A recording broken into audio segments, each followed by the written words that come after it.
Been in the middle of this fight for reform ever since the Rockefeller drug laws literally changed his life.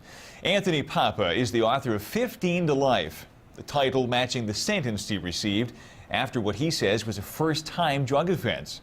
Tony spent 12 years in Sing Sing before being granted clemency by Governor George Pataki. Since then, he's been a leading advocate for reform. His story is an inspiring one, and it's the subject of his book. In just a bit, we'll get his reaction to the reforms he has worked for so long. Great conversation coming up. Do stay tuned for it. In the meantime,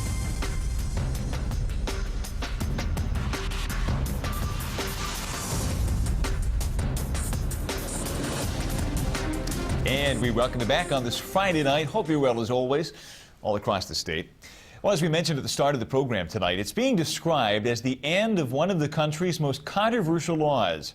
The governor and legislative leaders announcing an agreement today to strike down some of the last remaining remnants of New York's Rockefeller drug laws.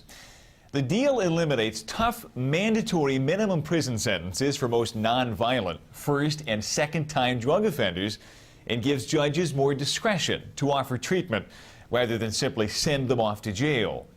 The Rockefeller drug laws have long been considered some of the toughest in the nation, leading its critics to say that prisons are overpopulated by mostly minorities.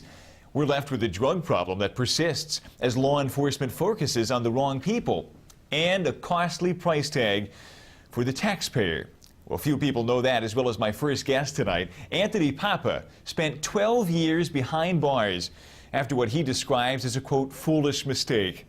He was sentenced to 15 years to life for that first-time offense, but granted clemency by George Pataki in 1996. Papa is also the author of 15 to Life, a book detailing his encounter with the Rockefeller drug laws and the fight he's led since being released. As you saw, Tony joins us from New York City tonight. Tony, good to have you back. Appreciate your time tonight. Hey, great to be back. And I imagine on this day it is particularly great to be back. Tony has mentioned you've been here a couple of times along the path to this day, though perhaps never knowing when this day might come. Give us your sense as to what kind of victory this is for you as an activist who's fought for so long now.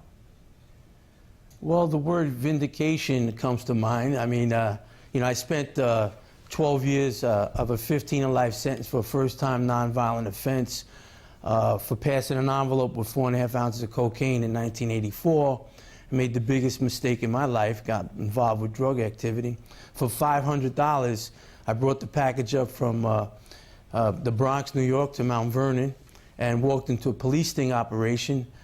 20 cops came out of nowhere, placed me under arrest. I did everything I could do wrong, and eventually I was sentenced to 15 years to life under the mandatory minimum sentencing of the Rockefeller drug laws.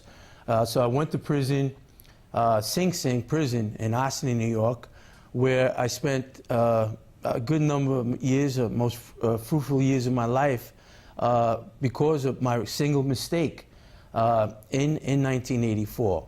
So for me, today's a special day. I kind of really don't believe it happened yet. I have to see it in the ink dry on the contract. Yeah, well, that's what I was going to ask you, because you have gotten so close so many times, and yet today is the first time we've had the governor joined by the two legislative leaders saying, we have agreed to a deal, and yet you're still skeptical that it might happen. Why is that? Well, listen, we went through this last time when Russell Simmons had met with the legislative leaders and Governor Pataki, a 7.5-hour marathon meeting, and when it was all done, everybody came out and said, yeah, we worked the deal. And in the morning, there was no deal. So, that was like the second year in a row that we got so close, yet no change occurred. I was watching the press conference today, and, I had a tear in my eye. It was like, wow, this is really happening after all these years. Because when I came out in 1997, when I was granted clemency by Governor Pataki, I started a group, Mothers of the New York Disappeared. We became leading activists, family members of those incarcerated. We made many trips to Albany, New York, to talk to legislative leaders and the governor. And we tried with all our heart to convince them that these laws did not work. It was a waste of tax dollars, a waste of human life. Many people that we represented with our group had medical problems. They had substance abuse problems, but they were treated strictly punitively, where they would get long sentences and wind up in prison for many years. So for me, this day is special, and I hope it does pass. I hope these laws finally changed in a meaningful way. I want to ask you a two-part question here. Why do you think it took so long for this to happen? This fight has been being waged in, at least to some degree, for 30 years now. It's taken all this time. Why do you think it's taken this long, and why do you think now is the moment that it's changed? Well, I think common sense finally prevailed. Politicians knew that these laws did not work for many, many years. I think because of the political climate in Albany and upstate rural communities, where many of these prisons are built. Since 1982, about 33 prisons have been built, many of them in upstate Republican territories. It became a means of living for a lot of people. So I think what has happened is that many politicians were afraid that if these prisons became empty, they would shut down, and there goes their economy. Yeah. I think the governor was smart enough, Governor Patterson, who was an outstanding critic of the Rockefeller drug laws when he was a senator from Harlem, New York, in a heavily affected district. Over 90% of black and Latinos are affected by these laws, are locked up under the Rockefeller drug laws. So he felt the pain. He knew what was going on because of his constituency. So I think he took the leadership role in this. And because the stars were aligned, you know, the Democrats controlled, I think it was just the right timing and everything worked out. And this is why I think the law's finally going to change. And as we mentioned to our audience before, the governor even was arrested advocating for Rockefeller reform as a senator prior to becoming governor. Of course, now he's the man who will end up, as you say, hopefully signing that piece of legislation. But Tony, as you well know, there are critics of what happened today and what will happen as a result. You told the first half of your story, the part where you committed the crime. You didn't tell the second half, and let me tell it for you because it's extraordinary. While in prison for that dozen years, you got 2 bachelor degrees and you got a master's degree. And you also became a prolific painter. Some people might recognize your name because of your pieces of art, which are astounding by any measure. And there are those who will say, you know what, Tony, you screwed up. You call it a foolish mistake, but you committed the crime. You went to jail. You became an active citizen.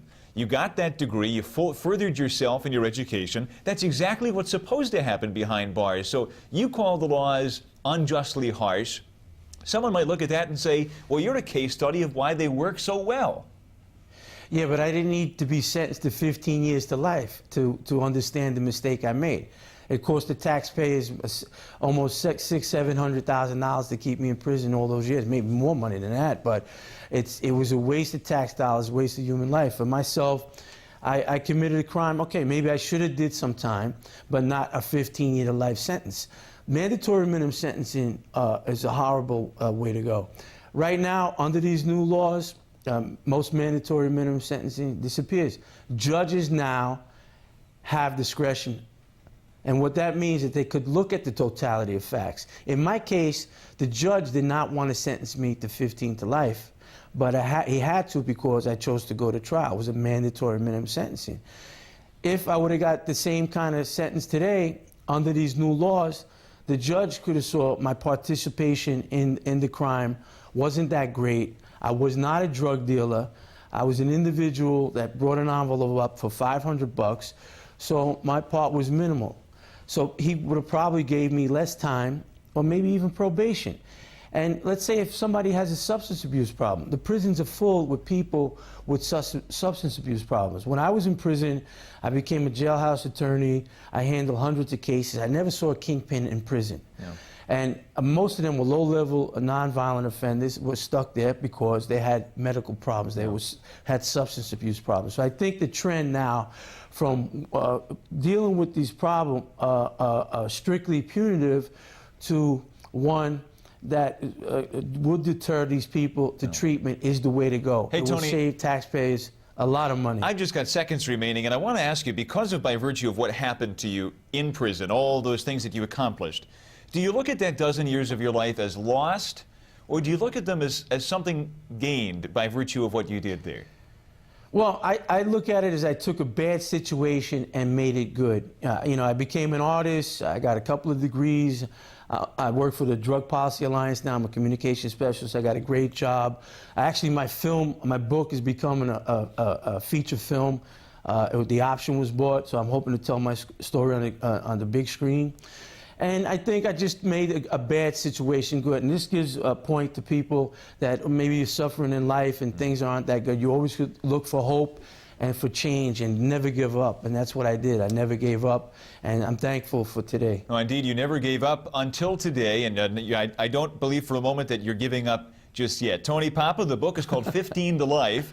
Worth a read for anyone watching here tonight. Anthony, thanks for your time. Much appreciated.